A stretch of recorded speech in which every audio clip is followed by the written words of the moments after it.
ព្រះរាជាណាចក្រកម្ពុជាជាតិសាសនាព្រះមហាក្សត្ររដ្ឋបាលរាជធានីភ្នំពេញសេចក្តីជូនដំណឹងស្តីពីការផ្ដល់សេវាលិខិតបញ្ជាក់កិច្ចសន្យាជួលអចលនវត្ថុនិងលិខិតបញ្ជាក់ផ្ទះជួលបន្ទប់ស្នាក់នៅយន្តការច្រកចេញចូលតែមួយនៃរដ្ឋបាលសង្កាត់ក្នុងរាជធានីភ្នំពេញរដ្ឋបាលរាជធានីភ្នំពេញ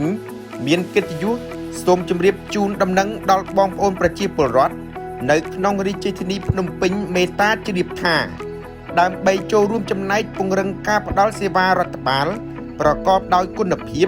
ប្រសិទ្ធភាពគណនេយ្យភាពតម្លាភាពឆាប់រហ័សនិងកាន់តែគៀកចិត្តប្រជាពលរដ្ឋនិងធុរជនសម្ដៅឆ្លើយតបនឹងតម្រូវការរបស់ប្រជាពលរដ្ឋនិងលើកកម្ពស់ការអភិវឌ្ឍសេដ្ឋកិច្ចសង្គមនៅមូលដ្ឋានលើគ្រប់វិស័យកន្លងមករដ្ឋបាលរាជធានីភ្នំពេញរដ្ឋបាលខណ្ឌទាំង14និងរដ្ឋបាលសង្កាត់ទាំង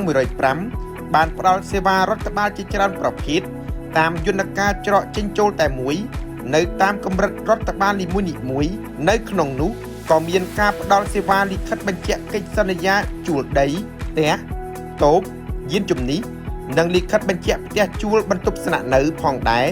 នៅសាលាសង្កាត់ប៉ុន្តែមានបងប្អូនប្រជាពលរដ្ឋមួយចំនួនតូចនៅពុំទាន់បានដឹងជ្រោតជ្រាបទូលំទូលាយអំពីការផ្ដល់សេវាលិខិតបញ្ជាក់ប្រភេទនេះនៅឡើយទេក្នុងន័យនេះដើម្បីពង្រឹងការផ្ដល់សេវានិងផ្សព្វផ្សាយឲ្យកាន់តែទូលំទូលាយអំពីសេវាខាងលើរដ្ឋបាលរាជធានីភ្នំពេញសូមជូនដំណឹងនិងណែនាំបងប្អូនប្រជាពលរដ្ឋដែលមានកិច្ចសន្យាជួលអចលនវត្ថុដីផ្ទះអគារសំណង់ឃ្លាំងជាដើមឬមានផ្ទះបន្ទប់ជួលស្នាក់នៅហើយមានបំណងចង់បញ្ជាក់កិច្ចសន្យាជួលអចលនវត្ថុឬលិខិតបញ្ជាក់ផ្ទះជួលបន្ទប់ស្នាក់នៅនេះសូមអញ្ជើញទៅទទួលសេវាបញ្ជាក់កិច្ចសន្យាជួលអចលនវត្ថុនិងលិខិតបញ្ជាក់ផ្ទះជួលបន្ទប់ស្នាក់នៅទីតាំងសាលាសង្កាត់ដែលអចលនវត្ថុស្ថិតនៅស្របតាមគោលការណ៍និងបែបបទ